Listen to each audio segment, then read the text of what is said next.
Good day. Here are the stories for the Manila Times for Sunday, November 21, 2021.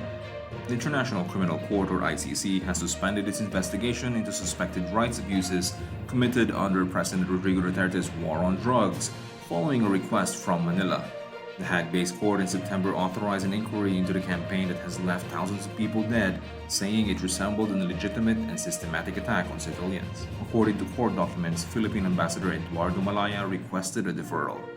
Partido Reforma chairman and standard-bearer Panfilo Ping Lacson on Saturday visited Pag-asa Island and Puerto Princesa City for consultations with residents and a meeting with the Armed Forces of the Philippines Western Command or AFP Westcom.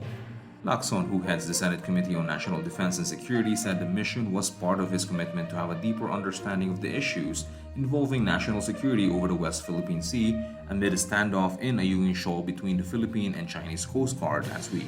On the advice of the Department of National Defense, only selected personnel from Partido Reforma, the office of Senator Lacson in the Senate, and other members of his team were allowed to join a closely guarded trip to Pag-asa Island, Kalayaan. Pag-asa Island is located some 508 kilometers away from mainland Palawan and is within the jurisdiction of the municipality of Kalayaan. It is the second largest island in the disputed Spratlys Archipelago in the West Philippine Sea. President Rodrigo Duterte promised steadfast loyalty to the ruling Partido Demokratiko Pilipino Lakas ng Bayan or PDP Laban Party despite his decision to run for senator under the Federalismo ng Dugong Sakilang Samahan or PDDS in the May 9, 2022 elections. In a speech on Thursday, Duterte said he will not abandon the party, whose members helped him in his program of governance. Russian Direct Investment Fund or RDIF Chief Executive Officer Kirill Dmitriev said on Saturday that the single-dose Sputnik Light vaccine can serve as a perfect booster for all COVID-19 vaccines, regardless of platform. Dmitriev said that the production of Sputnik 5 vaccine has stabilized since August, allowing the RDIF and Russia's Gamaleya Institute of Microbiology and Epidemiology to deliver more doses to different countries, including the Philippines. He lauded the multiple vaccine portfolio approach of the Philippine government, saying it could be the main reason why cases were in a continuous decline in the country. The Russian embassy said that Russia has fulfilled the delivery of the 10 million dose order of the Philippine government with the arrival of 2.8 million doses of Sputnik 5 in Manila on Friday. Included in the package were the first 5,000 doses of Sputnik Light vaccine, a single-dose version of Sputnik 5 that uses adenoviral vector 26 as its main ingredient. Dmitriev said that Sputnik Light, proven to be 70% more effective than other brands against symptomatic COVID-19, including those caused by the Delta variant, can be used as a single-shot vaccine.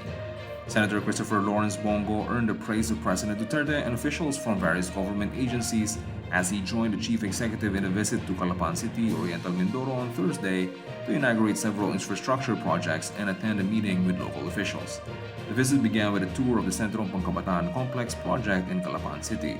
Go, a longtime aide of the president, was instrumental in the development of the sports complex, which will be completed with modern facilities and will be used by athletes for training and activities. The project is scheduled to be completed in March. They inspected Calapan Port Passenger Terminal building and the simultaneous inauguration of 8 integrated seaport development projects in Mindoro. Among those who joined during the events were Oriental Mindoro Governor Bons Dolor, Transportation Secretary Arthur Tugade, and Philippine Ports Authority General Manager Daniel Santiago. During the event, Duterte reiterated his prior pronouncement that Go is his presidential candidate, sharing how the senator became his personal aide for 23 years. Young voters literally have the power to make or unmake the next president in the upcoming 2022 elections, according to the Commission on Elections or COMELEC. COMELEC spokesman James Jimenez disclosed over the week that the age brackets 18 to 30 and 18 to 40, which is classified as the youth vote, comprises 51% of the projected 66.9 million total registered voters. Jimenez said that 18 to 30 age group is the fastest growing bracket, accounting for roughly 30% or 20,070,000 of total registered voters, while 18 to 40 accounted for 21% or 40,049,000, adding that they are still a moving number. In business, the government is finalizing a sustainable finance framework for the issuance of the Philippines' first ever sovereign green bonds in an effort to mobilize funds for capital-intensive climate adaptation and mitigation projects in the face of worsening global warming, Finance Secretary Carlos Dominguez III said on Friday. With the Philippines shifting from merely talking about climate change to commencing the implementation of practical adaptation and mitigation projects on the ground, Dominguez said such initiatives will necessarily involve the mobilization of governance structure for green funds. Dominguez said that the Securities and Exchange Commission has long prepared for the country's capital markets for the demand in green investments, having released guidelines on the issuance of green social sustainability or GSS bonds that adhere to the standards set by the Association of Southeast Asian Nations or ASEAN. Philippine companies have issued $4.8 billion worth of ASEAN-labeled GSS bonds since 2019. This amount, which is equivalent to 29% of the current total ASEAN-labeled GSS bond issuances, is the highest in the region, he said.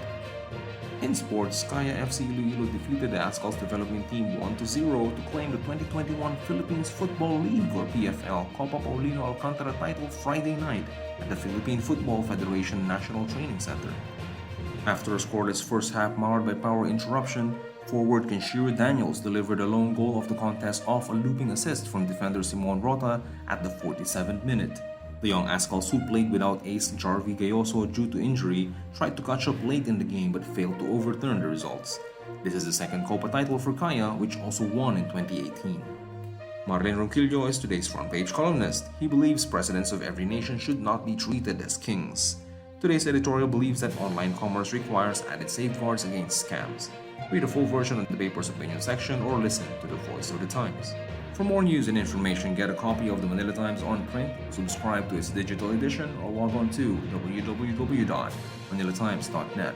Follow us on Twitter, Facebook, or Instagram and keep up with the Times. For the Manila Times, this is Paulo Limati.